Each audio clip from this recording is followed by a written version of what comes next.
list of all-time worst cars wouldn't be complete without the infamous Yugo. Yes, it was an objectively bad car, but that's not the whole story. In fact, the Yugo was, at one time, a sensation. And Yugo America was actually its founder's greatest success. Many think of the Yugo as a punchline to a joke, but the car also helped usher in an era of industrialization and greater prosperity for millions of people in the communist bloc. So why did so many people hate it? Today on Past Gas, what's the real story behind what's perhaps the most notorious car flop of all time? Is this a story about failure or something else entirely? Could there be something redeemable about a 45 horsepower jalopy built in the backwoods of Serbia? The story of the Yugo starts now.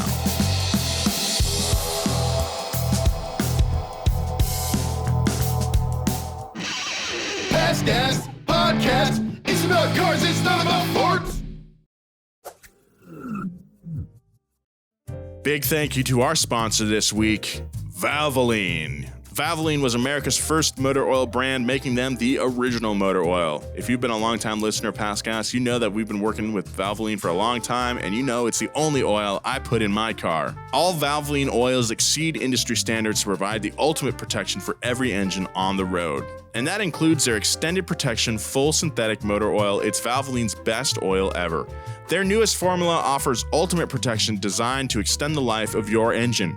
Valvoline Extended Protection is specially formulated with dual defense additive technology, which combines an innovative additive booster with a fortified detergent system. It's 10 times stronger against oil breakdown. It helps your engine grow old without acting old, meaning as an oil ages, it gets thicker and thicker due to thermal degradation. Well, this stuff protects against that 10 times better than industry standards and has 50% better wear protection than industry standards. I just put this stuff in my car 2 weeks ago, and I love it. I love my Mustang. I want it to last as long as possible, so that's why I put Valvoline in the engine. Join the Valvoline team today. Choose Valvoline motor oil next time you change your oil. Now a word from our sponsor, BetterHelp. Big thanks to BetterHelp for sponsoring Past Gas. Doesn't matter what industry you're in, burnout is a real thing that can happen to anyone at any time. Life can be overwhelming and many people are burned out without even knowing it. If you don't know what to look for, sometimes the symptoms can manifest in lack of motivation, irritability, fatigue, and more. We associate burnout with work, but that's not the only cause. Any of our roles in life can lead to us feeling burned out, like if you're a mother or a father. BetterHelp Online Therapy wants to remind you to prioritize yourself.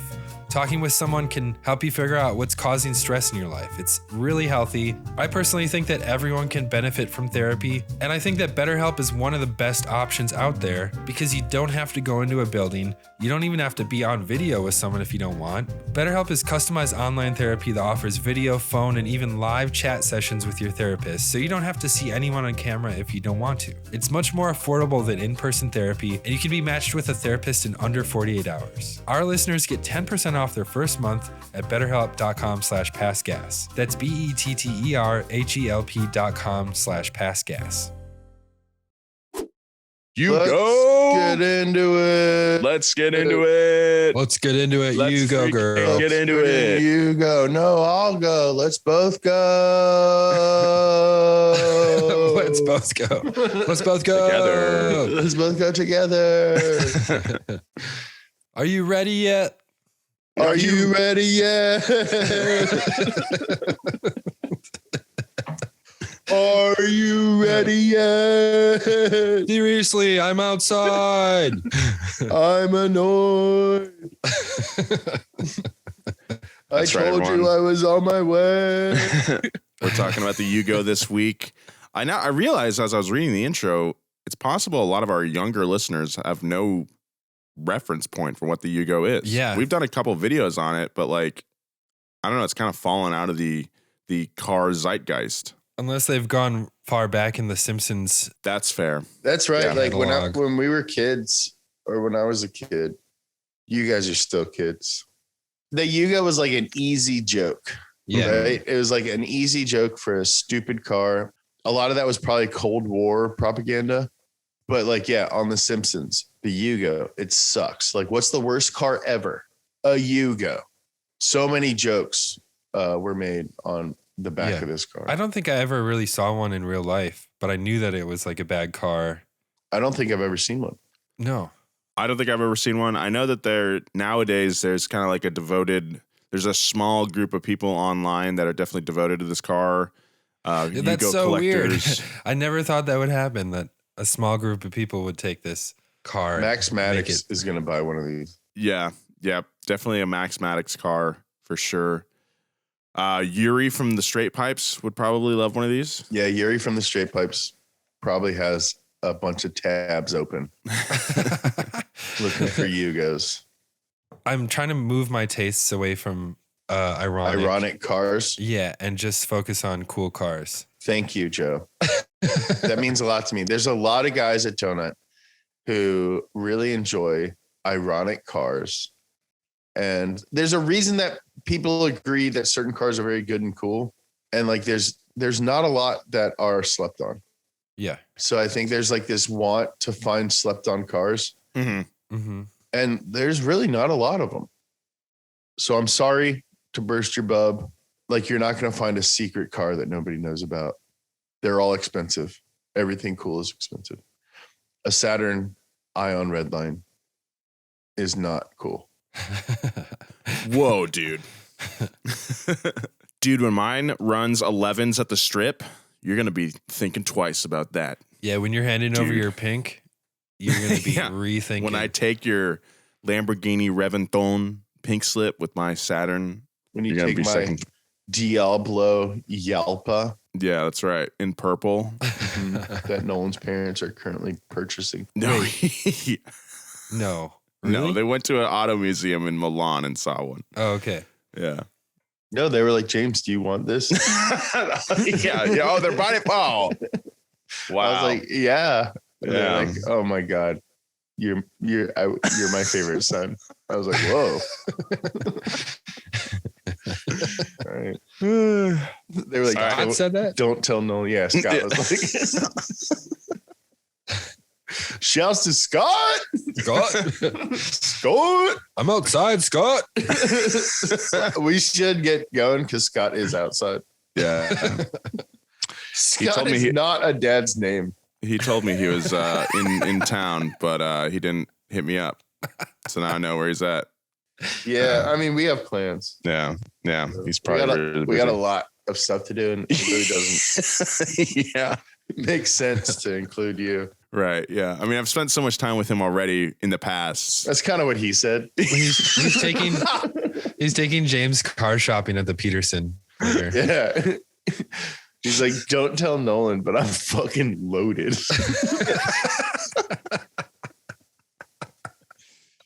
He's like, I want him to be my blue collar son, and you can be my Jaden. I was like, thanks, Scott. He was like, I'm Kid Cudi. Like, whoa. All right. That was good. Yeah. Let's get into this Yugo. From the perspective of those who built it, the Yugo wasn't a failure at all. Specifically, employees of a company named Zastava, located in Kragujevac, Yugoslavia. Zastava was an industrial conglomerate that brought, among other things, automobile production to the people of Yugoslavia. And by the mid-1980s, they employed 1 out of every 4 residents in Kragujevac. The Zastava factory originally grew out of Serbia's first cannon factory, which was initially established in 1853. There, locals cranked out cannons and other weaponry for the Serbian army during conflicts with the Turks in 1878, Bulgaria in 1912 and 1913, then again in World War I.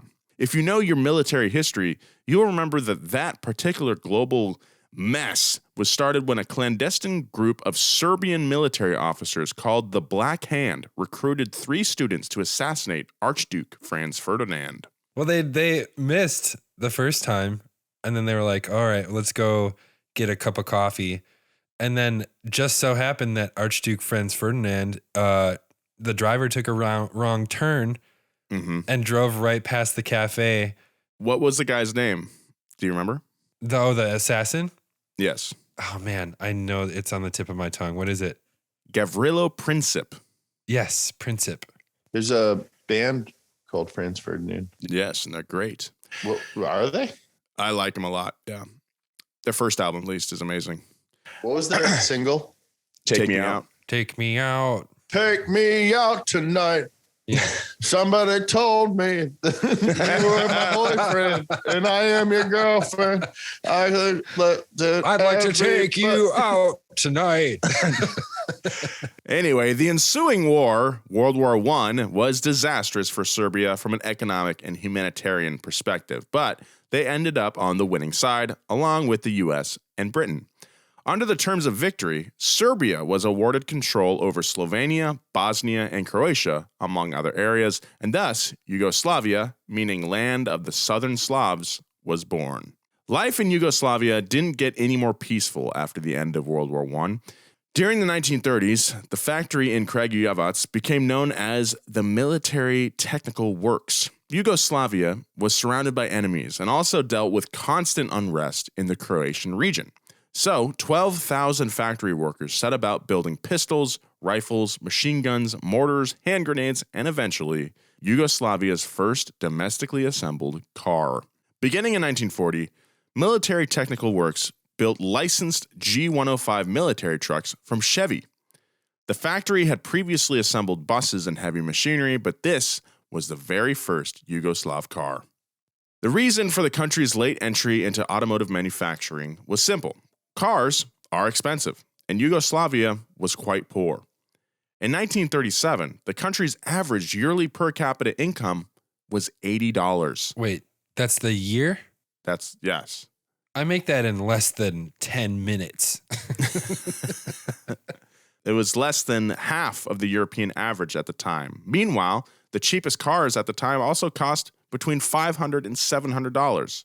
So even if Yugoslavia made cars, hardly any of its citizens could afford to buy one. Oh, it's 1937, that's why. Yeah. Mickey Mouse was still driving a boat. A dreadful economy stopped being Yugoslavia's greatest concern when, in 1941, Hitler invaded Yugoslavia. Needless to say, these were some pretty bad times. Over 1.7 million Yugoslavs died during World War II.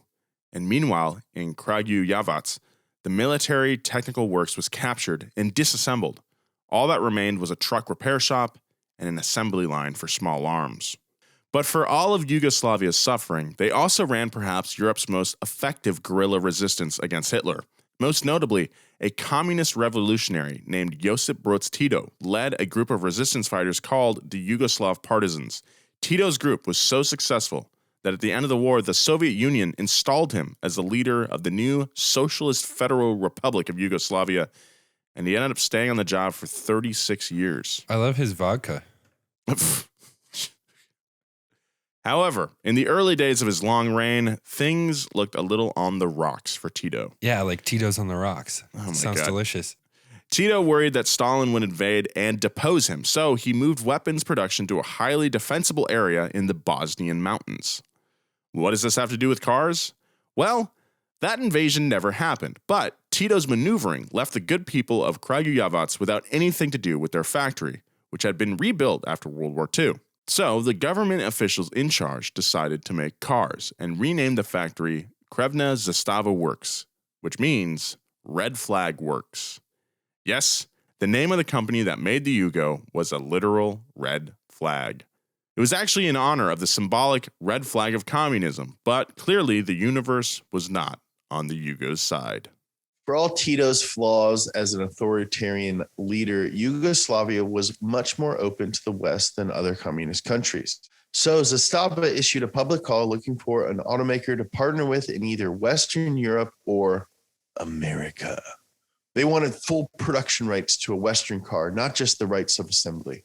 6 companies responded: Fiat, Renault, Alfa Romeo, Rover, Austin, and Delahaye. Zastava chose Fiat because they offered the rights to several different models: the 2-door 1400 and 1900 coupes, a large transport truck, a tractor, and a Jeep-like military vehicle called the Campalonia. Over the next 2 decades, this deal would help Zastava become one of the largest auto manufacturers in the world. Fiat invested $30 million to help build a new 150,000 car capacity factory in Kragujevac, which opened July 6, 1962. By that point, Zastava was primarily making a rebranded version of the Fiat 600, which the company called the Zastava 750. The public, on the other hand, affectionately nicknamed the car Bika or Little Fiat. So they just bought a Fiat model and Fiat invested in them and they're just going to produce this Fiat 600? Mm-hmm. Well, they're going to produce like a number of Fiats. And just rebrand them as Zastavas? Yeah, it's like the FRS PRZ. The Fika was a tiny coupe with a 4-cylinder 767cc engine, clocking in at 10 feet 5 inches long. But that's a short car. But it was cheap to make and easy to produce, and the government didn't particularly care about things like aesthetics or choice. So Zastava ended up making 900,000 Fikas over the next 20 years, basically right up until Malcolm Bricklin came along. Malcolm Bricklin? Who's that? I'm glad you asked, Joe. The easiest way to describe Malcolm Bricklin is off-brand John DeLorean. But that's actually unfair to John DeLorean, who is much less of a con man, which is actually... John DeLorean was not a con man. No, not really, no. In the words of Jason Vujich's book, The Yugo, The Rise and Fall of the Worst Car in History, as of May 1984, few people in the world had more experience with cheap, outmoded automobiles than Malcolm Bricklin. Before landing in the automotive industry, Bricklin had already run a series of epic failures, including a bankrupt chain of hardware stores, a jukebox company that played music and video at the same time, and multiple rackets involving scooter salesmanship. But Bricklin failed upwards. By importing and selling scooters, he connected with Fuji Heavy Industries of Japan, the parent company of Subaru, which led him to found Subaru of America. That's how I know this name. I did not know that about Malcolm Bricklin. That is crazy. This, however, is way less impressive than it sounds. Today, we know Subaru as the world's premier car company with a twinkle as their logo. What? What is it, 9 stars? Not just a twinkle, bro. One of the fastest growing automakers in the U.S., very successful. They've come a long way. But Bricklin's version was basically a scam to sidestep safety standards. He discovered that cars weighing less than 1,000 pounds were exempt from federal motor safety standards, meaning that they could be imported extremely cheaply. No matter what it looked like or how many wheels it had, regulators considered all sub-1,000-pound vehicles in the same category as motorcycles, and Subaru happened to make a little car that weighed 965 pounds. No, wait. That's tiny.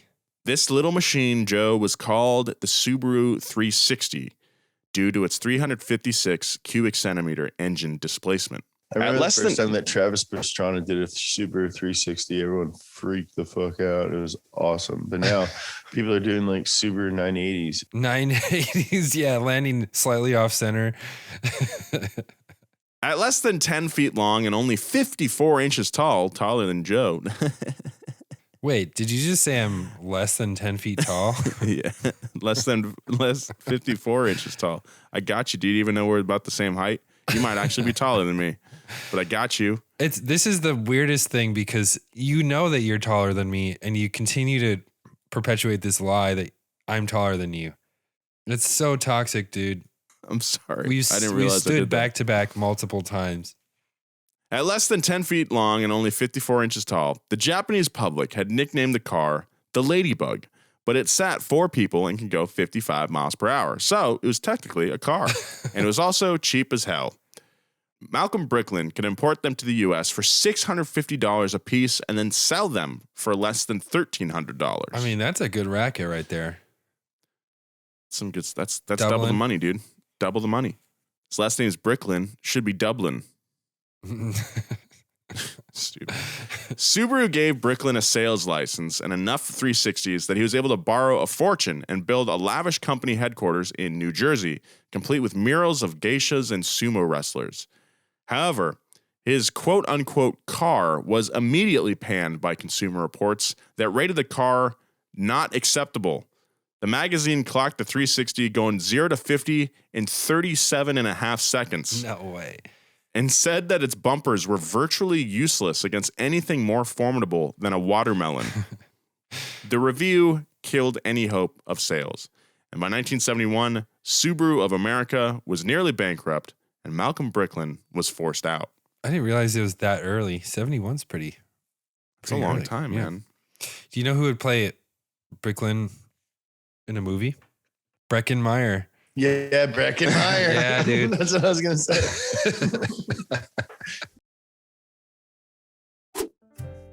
A big thank you to our sponsor this week, Chime. No one likes waiting on a paycheck, especially when you've got bills due. Good thing there's Chime. Now you can get your paycheck up to 2 days early with direct deposit. That's up to 2 more days to save, pay bills, and generally feel good about your money situation. But Chime is more about just getting paid early. It's also an award-winning mobile app, checking account, debit card, and optional savings account.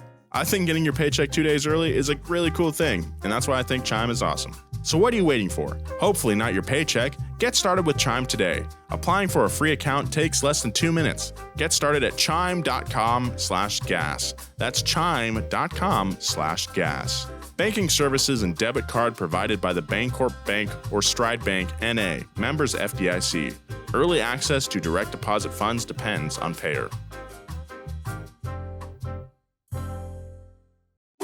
Big thank you to our sponsor this week, Everyman Jack. There's nothing like the feeling of getting outside to run, ride, hike, or just be somewhere we feel most like ourselves. Everyman Jack put that experience in a bottle. Their men's care products feature naturally derived ingredients, outdoor-inspired scents, and responsible packaging. I've got Everyman Jack's cedarwood body wash. This stuff is really great. It smells awesome.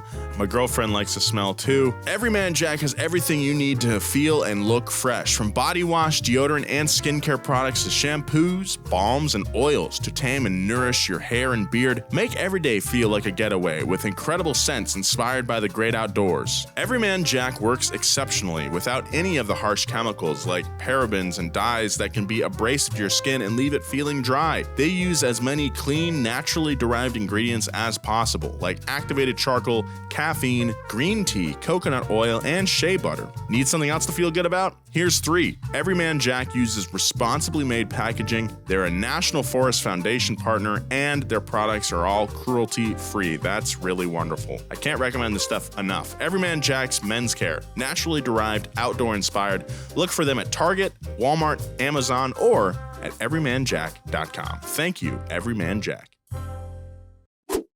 By now, you've probably heard all about cryptocurrencies. You might already be investing in them. But did you know that you can invest in cryptocurrencies through your retirement account? That's right, with iTrustCapital, you can buy and sell cryptocurrencies from a crypto IRA and get all the same tax advantages as a traditional IRA. The thing I like about iTrust is that iTrustCapital allows you to invest in over 24 of the most popular cryptocurrencies, and unlike the stock market, you can buy and sell 24 hours a day. The iTrustCapital platform is easy to use and it only takes a few minutes to create your account. Setting up an IRA is free, and iTrust has no account opening fees and no monthly fees. It's time to start taking control of your financial future with iTrustCapital. You can get all the tax benefits of a retirement account while investing in crypto. I think investing in cryptocurrency could be very beneficial. I think iTrust is one of the best platforms to do that on. And I think investing in a retirement account is always smart. Sign up today and receive a $100 funding bonus when you open and fund an account. Visit iTrustCapital.com to start investing today. That's iTrustCapital.com. Taxes and conditions apply, fees apply. Cryptocurrencies are a speculative investment with risk of loss. iTrustCapital Inc. does not provide legal, investment, or tax advice. Consult with a qualified legal investment or tax professional. Bricklin quickly pivoted to a new company he called General Vehicle, or GV Inc. The company's first project was a gull-wing sports car called the Bricklin SV1. This guy was DeLorean before there was a DeLorean. He even built an elaborate prototype called the Bricklin Safety Vehicle 1 that included a Chrysler 6-cylinder engine, a Datsun rear suspension, and additional parts from Opel, Chevrolet, and Toyota. Besides the doors, the other big selling point was the state-of-the-art, scratch-proof acrylic body. Bricklin managed to convince the Canadian government to pour millions of dollars, or loonies, into the Bricklin SV1 in the early 70s. But despite the massive investment, the company only turned out 1,800 cars, most of which were atrociously built and barely ran. The car was a national embarrassment.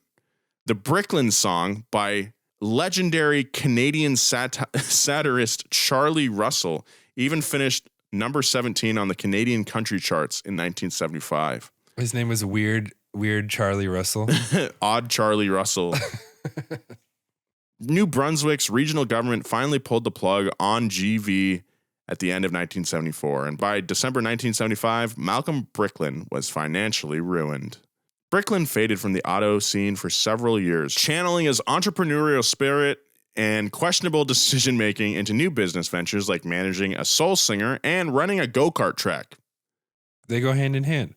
That's called range. But all that changed in 1982 when by chance he met a reporter at Road and Track magazine named Tony Simonera.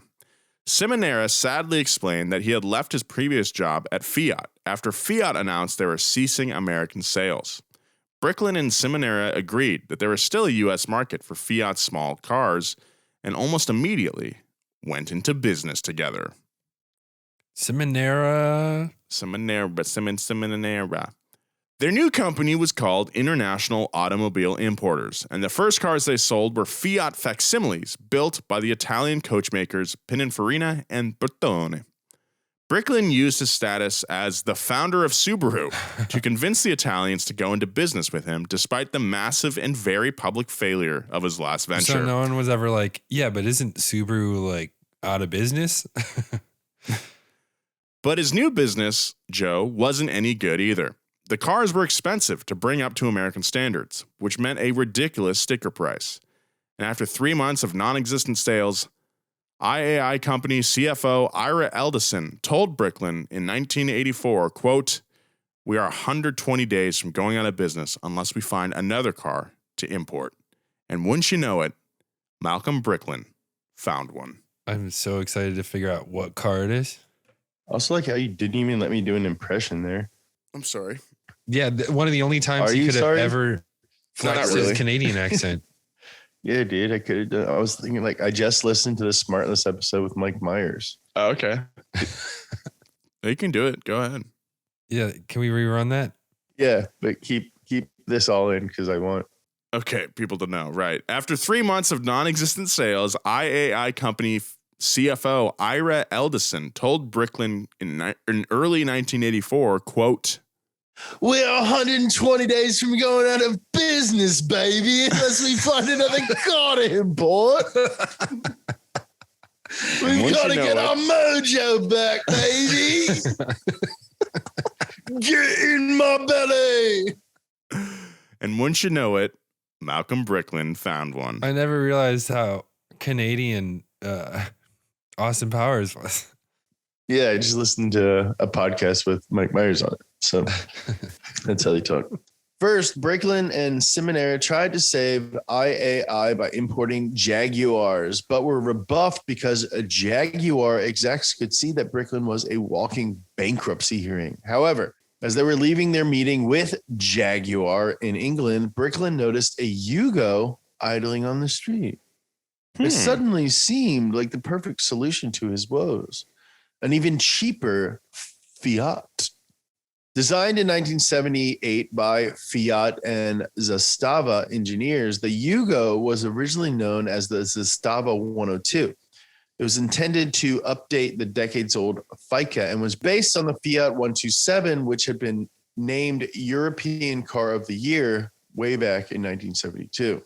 So Zastava's original version of the 102 had a 903cc, 45 horsepower engine.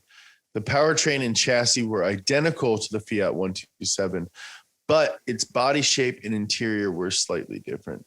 It was okay. 45 horsepower might not seem like a lot. Okay. But sometimes it's plenty. If you think about that in actual horses, that's a lot of horses pulling your car. Mm-hmm. That's like a lot. Yeah. It's like Beauty and the Beast level. My Golf put down 59 wheel horsepower. And that was in 2019. Mm-hmm. And that's like, it was fine to drive. It was a little slow. The first Zastava 102 rolled off the assembly line on November 29th, 1980, the same day that communist Yugoslavia had been founded in 1945. It was like an anniversary. Malcolm Bricklin discovered the same model in London, but by then it was called the Yugo 45. Oddly, the name had nothing to do with Yugoslavia. Zastava changed the name because Renault had a European trademark on the number 102. That's one of the funniest. I think we've made like a couple videos about this, at least a couple videos that like mention this, but like, yeah, Renault trademarked numbers. They have the trademark or the right to use a 0 in the middle digit. So That's dumb. why Porsche, the 911 is the 911. At first it was the 901, but Renault sued them. Yeah, craziness. The next name Zastava chose was Yugo, starting with the letter J. In Serbo-Croatian, that word means a southeasterly wind on the Adriatic. That's So it was chosen in imitation of VW's Scirocco and Passat, which also are wind-related names. And Gulf. Yeah? Gulf wind. Gulf jet stream. Oh, yeah. Scirocco means a dust-laden wind. Zastava quickly realized the J was very confusing and hard to pronounce for foreigners, so they eventually changed the name to Yugo with a Y. My name originally started with a Y, James? James. but it was pronounced James. Unfortunately, after years of industrial expansion under Tito, by the early 80s, Yugoslavia found itself deeply in debt. The government solution to this problem was to export as many goods as possible. They had tons of factories now, but the weak economy meant that there were limited internal buyers for products like the Yugo. So Zastava began exporting Yugos to several countries in Western Europe, including the car Bricklin saw. With the help of an American oil company that was deeply invested in Yugoslavia, Bricklin and Simonera set up a meeting with Yugoslav trade authorities in Belgrade. That was the first time that anyone from IAI inspected a Yugo. Simonera was shocked when he popped open the trunk and found rust patches inside. This was supposed to be a brand new vehicle. Zastava's best sample to prove themselves to an American businessman. And there's rust in the trunk. Well, you know what I say? Hey, free rust. That's what you do say that a lot. Hey, making lemonade. Then they toured the factory in Kragujevac. Simonera recalled that 20 years after the factory's grand opening, its floors were, quote, 2 inches thick with grease. Oh, God. He noticed workers stamping out delicate sheet metal pieces for hoods and doors, then literally tossing them across the room into a bin. He watched them install broken parts on finished cars. But none of this mattered to Bricklin. He figured quality control problems were fixable. But another bankrupt company was not. So, in 1984, IAI added a new division, Yugo America. I keep butting with their name. Like IAI is the hardest acronym to say. I know, IAI. Oh yeah, I work over at IAI. IAI. IAI, Yugo Captain. America division. IAI. It's That like June. you get on an airplane and the guy driving it is like, where do you work? IAI. Aye, Captain. That June, Bricklin and Simonera got their first shipment of 8 sample cars for full inspection. It was Simonera's job to make a list of all the changes that would be needed to bring the car up to snuff for American regulations and American consumers. The cars were divided up and sent out for testing. Several cars underwent emissions and safety tests, while Simonera took one home to study its quality, drivability, and appearance. What he found was that it failed in all 3 categories. Imagine that. In fact, a factory defect in the seat support nearly caused him to drive off a bridge during his initial test Oh my drive. God. I want to know what that, like an extra spring in the seat. Yeah, maybe. Something. How did that almost cause? Or maybe he was so uncomfortable he wanted to kill himself. Oh, no. The bridge was just irrelevant at that point. Undaunted, Simonera's final list of changes ended up being 419 items long. Oh, my God. So close. After sending it overseas, Yugo America. Did it on purpose. Yeah. He's like, it can't be 420. Who am I? I'm an edgelord. After sending it overseas, Yugo America executives jokingly called it the 4-meter fax. It covered everything from safety and emissions to paint, windows, dashboard knobs, wipers, door handles, ashtrays, and screws. Seminara's itemizing also helped Yugo America and Zastava agree on a price for their import deal. $2,000 a car, $100 million in total over the course of several years. Of course, Yugo America had nowhere close to that amount of money, but Malcolm Bricklin never let that stop him before. The most important changes Seminara requested, apart from improved safety measures, were to the emissions system. The US had much tighter standards than anywhere in Europe, and the Yugo's original carburetor had been designed way back in the 1960s. In other words, the Yugo polluted way too much to be sold in America. So, one of Seminara's first moves was hiring a company in Detroit to fit the car with an entirely new carburation system. Sounds like a job for a Weber, if you know what I mean. Another problem with the company was Zastava itself. The company was woefully inefficient. It was owned by the state, and the state favored high employment, which meant that the Zastava factory had about 6 workers for every job. It also held a government-protected monopoly. So there was really no reason to worry about product standards. And finally, without a wider car industry in the country, there's very little in the way of institutional knowledge. But they don't want to just assign someone with cleaning up all the grease on the floor? The 2 inches of grease? Yeah, there should be someone with a scraper that just goes around getting or that even grease. take one of those like hoods that they just printed out or cut out and use the hood to like shovel all the grease. Yeah. The Yugoslavs were eager to learn from Seminara and his team, but the Americans faced massive cultural hurdles in executing their plan to shape up the Yugo. In the Yugoslav economic system, there weren't things like promotions or raises to motivate workers. Zastava employees were in the habit of drinking plum brandy during every break, and sometimes even on the assembly line. It wasn't uncommon for Zastava's management team to end meetings with a toast. Nevertheless, the new and improved Yugo, which Bricklin dubbed the Yugo GV for good value, somehow passed emissions on April 1985. In addition to the new carburetor, the GV also had a somewhat bigger engine, 1.1 liter, 55 horsepower, did 0 to 60 in 14 seconds, and had a top speed of 86 miles per hour. One thing you can say in Malcolm Bricklin's favor is that he correctly anticipated the mid-'80s auto market. Interest in small cars had faded after the oil crisis of 1979 to the point that many American and Japanese automakers were vacating the market. There's really only one decent American subcompact, the Chevette.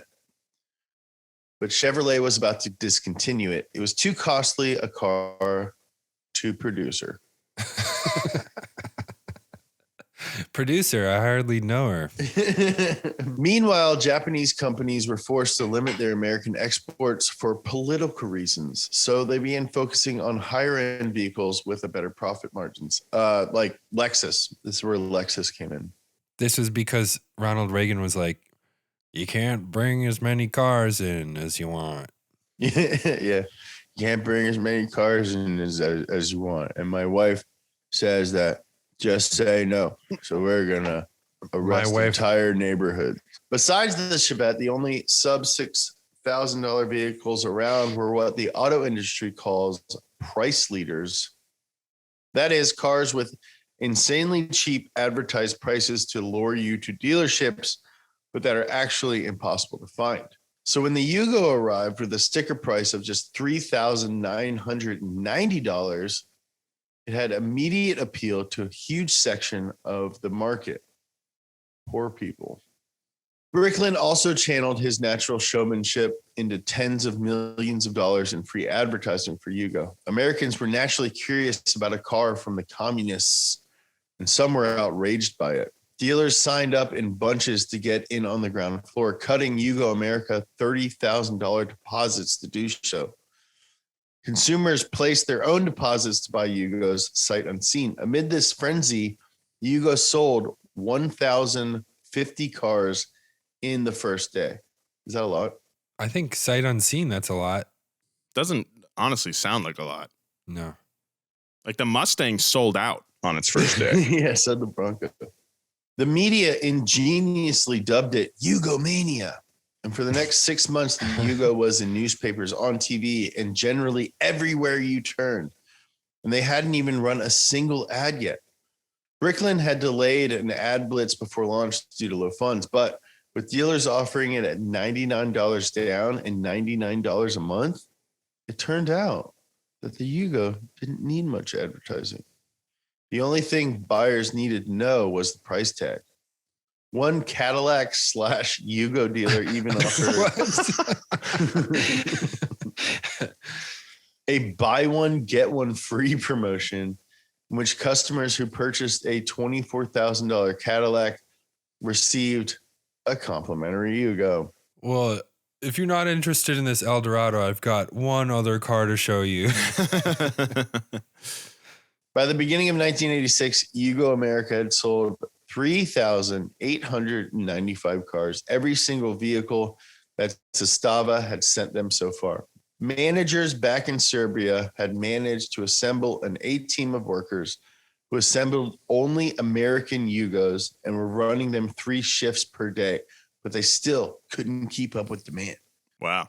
The Yugo seemed like such an immediate success that Chrysler approached Yugo, offering $15 million to buy the company.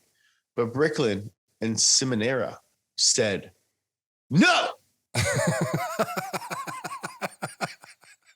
That kind of scared me. I'm just reading the script. It's been a long time since I've seen an exclamation point in the script. But Bricklin and Simonera said no.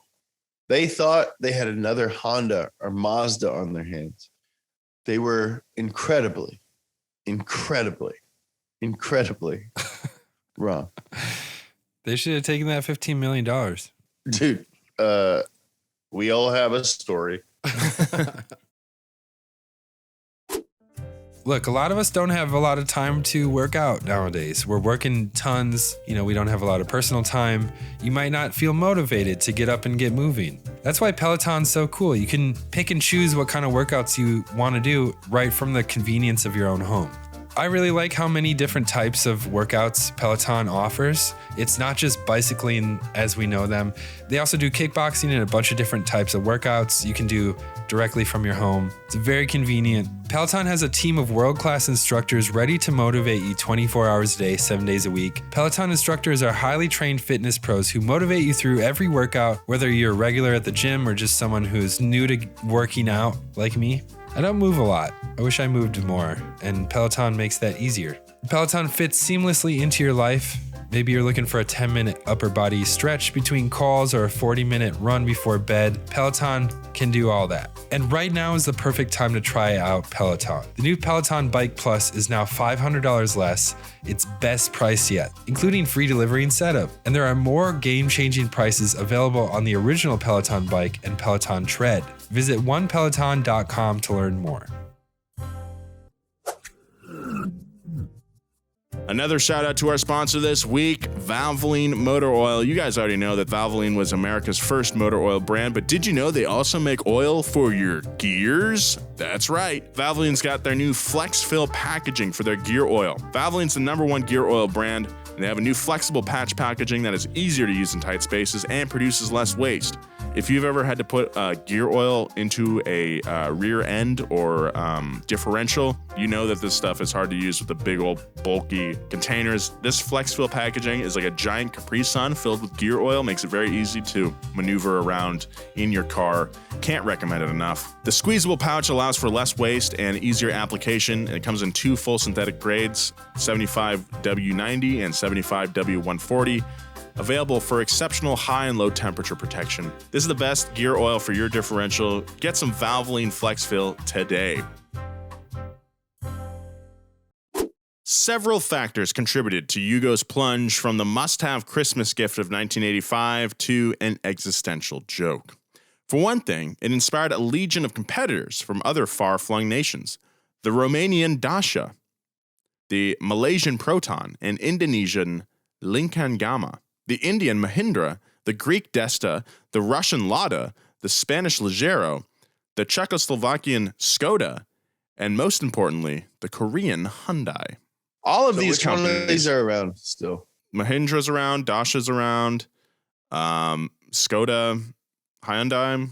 But Mahindra owns Pininfarina. Whoa, really? Wow. That's a come up right there. Yeah. All of these companies attempted to jump into the American market with similar bargain basement vehicles, but the Hyundai Excel managed to provide a much more reliable and comfortable ride than the Yugo for only slightly more money.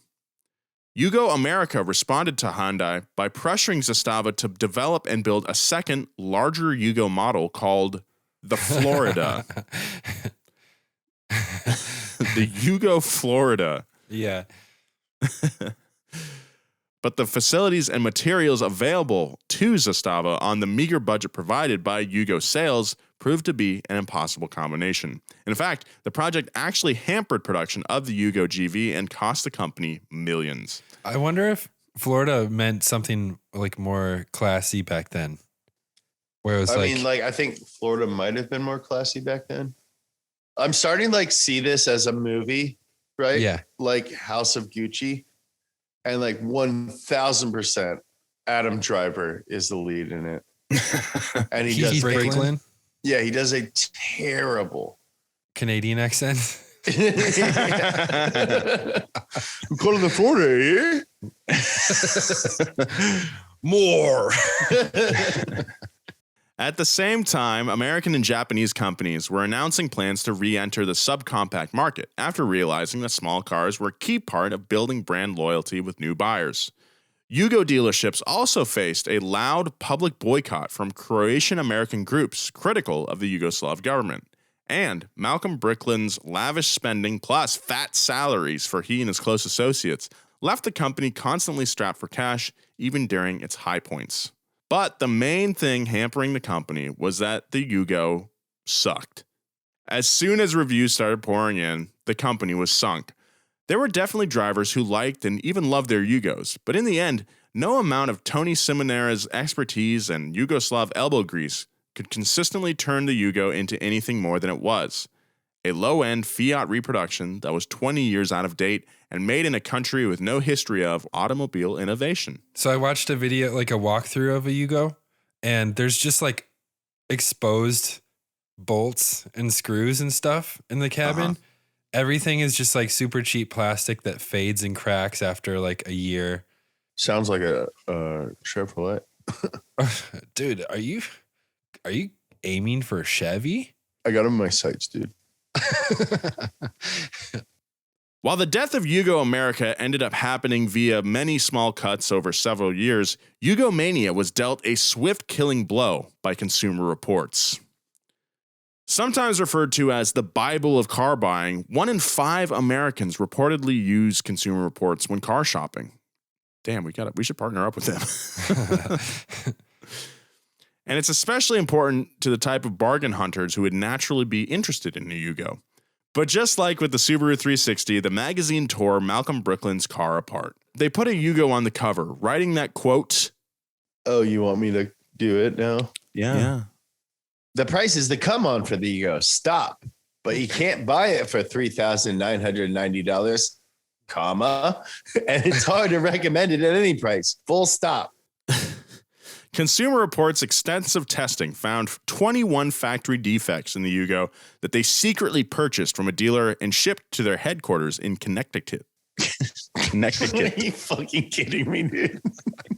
It's spelled Connecticut. You pronounce so many Eastern European words and you mispronounce Connecticut? Connecticut. Fuck off. They also Connecticuted the Yugo's shoddy workmanship to Malcolm Bricklin's previous failures. When I see you later, I'm going to strangle you. I'm not going to kill you, but you're going to start to pass out. And I'll let you go. You're the donut's greasy strangler. Bring it on, dude. Dude, no, I don't. I regret that because Nolan is really ready to fight. Ready to fight. Nolan texted me on Saturday night. He was like, "I want to do the creator clash." Yeah. Oh, where you fight other creators? Yeah. Yeah. Who would you fight? Who would even stack up? Drew Gooden? Drew, look, I'm gonna wait. I'm 225, Joe. I'm way bigger than him. No, he's like 7 feet tall. Dude, He is tall. it would be like embarrassing. Like we couldn't do that. No one would destroy him. I think the closest thing, like Whistle and Diesel is too small. Yeah. Keep this in. Whistle and Diesel is too small. Maybe Cletus. Oh, maybe Cletus. Yeah. Yeah, Cletus is Maybe probably Cletus. 6'2". He looks tall.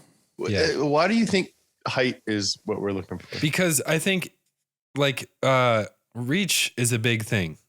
Reach is a big thing, but also so is weight. No, Yeah. weight's the number one thing. So we're looking. That's for why they weight. put him in weight classes, and Well, that's why it's what- interesting when there's different heights. What about Maddie Matheson then? No, you're not allowed to touch him. He's an angel. I think the closest thing I've come up with is Chris Fix and that dude in blue. Yeah. But that might be too circusy. Yeah. I can't wait. All right.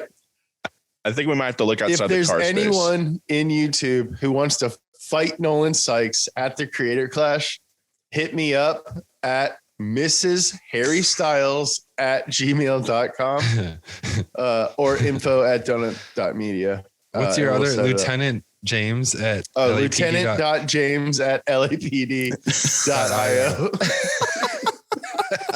We bought lapd.io. Just for reference, Nolan is 6 foot tall, 225. We could probably cut to 200. That's a lot to cut. That'd be a lot. Yeah. But light heavyweight bout is what it would be. So Yeah. Jake Paul, hit us up. Oh god. He would destroy me. He's done like 3 fights. That guy Like is, professional fights. yeah. I He would would love to mess see me you up. get beat up. What? Why would you say that to your friend? I want to see you win, but also like if like Logan Paul wanted to destroy you, I'd be like, hell yeah, let's do it. I've never seen you mad like that. So I want to see Well, you don't want to be mad in a fight. Why? What if you beat Jake Paul? That'd be pretty cool. But like, All of a sudden you'd be on the international stage. yeah, that's true. From but all also- my You could experiences, be Rocky.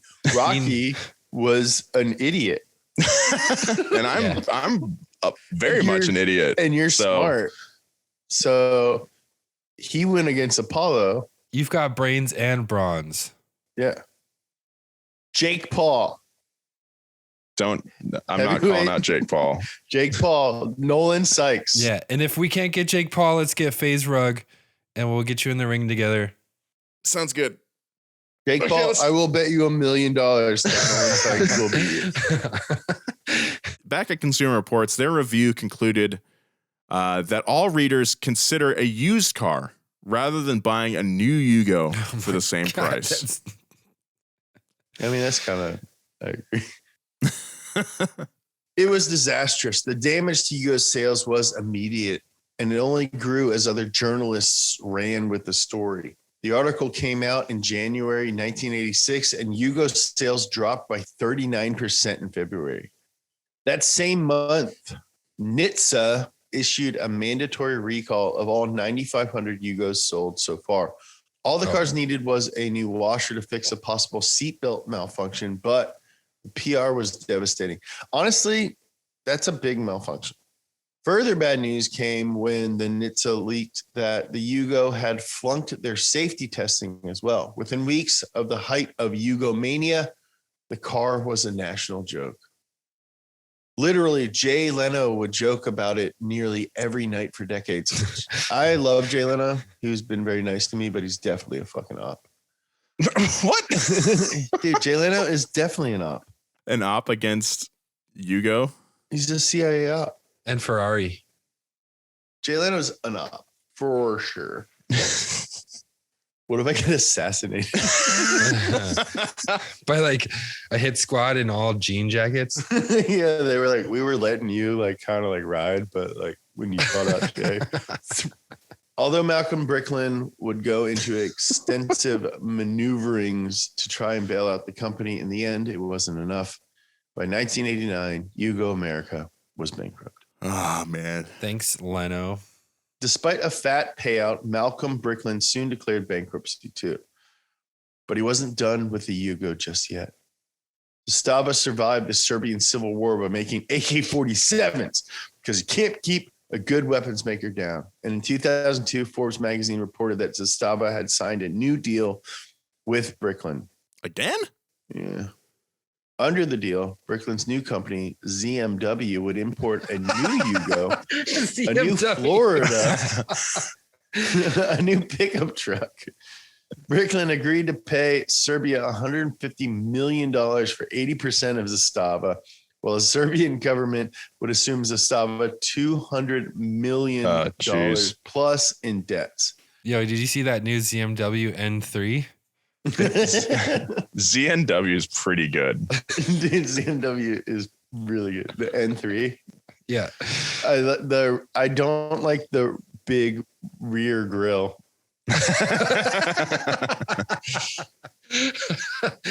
Like, I like everything else about it, but the rear grill looks like a whale's butt. That deal fell apart. In 2008, Zastava was acquired by Fiat itself, and the factory that used to build Fiat ripoffs now builds actual Fiats. At least for now, the Yugo's legacy as the worst car ever is secure. But the Yugo was really just a run-of-the-mill bad car that had a publicity-hungry owner and auspicious timing. In several of the famous tests that gave the Yugo a bad name, it didn't even finish in last place. But America loves a story. In a way, that's what Malcolm Bricklin knew all along. Dude, The end. That's this the car story. like sucked, but like didn't probably suck as hard as it sucked. Like this car got like canceled because of the Cold War. Do you guys think the Yugo is the worst car to ever exist? No, SN 197 Mustang. No, as we learned, that's a 5-star crash test rating. Yeah. No, it's by far not the worst car. I think it's like a sort of a victim of, I think it was a bad business decision to try and sell a communist built car in America in the 80s. Mhm. Uh-huh. Like, obviously, like, duh. And like, yeah, it was sniped because of that. But it doesn't necessarily look bad. It looks like a Mark I GTI or something. It looks like a Golf. Yeah. It was probably fine. But yeah, and the reason that, you know, at least like according to our research, the reason that it was publicly destroyed was like magazines. Yeah. The safety test didn't help it out at all. Yeah. And having a single washer be the cause of a seatbelt failing is not great. I think there's But like that's also like, really? one washer. I think the modern equivalent is like the wish.com cars that you can buy. No, that's not. It's not. No. I think the Yugo was unfairly represented in America. I think so. I think you're right that there was an op against it for sure. 100%. It was like a publicity thing. This thing sucks. Russia sucks. Like, fuck, right? Like, they're trying to build. It's made out of recycled Coke cans. You know, like this car was probably fine. It was probably as good as a lot of other imported cars at the time. It was like a Renault. No, it's if you looked at this walkthrough of the car, it's like shoddily built. Like this thing looks like they should have added panels on the inside, but they never got to it. Like it's that cheap level of like a race car finished. Okay, yeah, you're right. It's a race car. Factory race car. Car guys ask for it till they give it to us, and then we complain about it. Factory race car mod failed because you guys didn't buy it. It's our fault.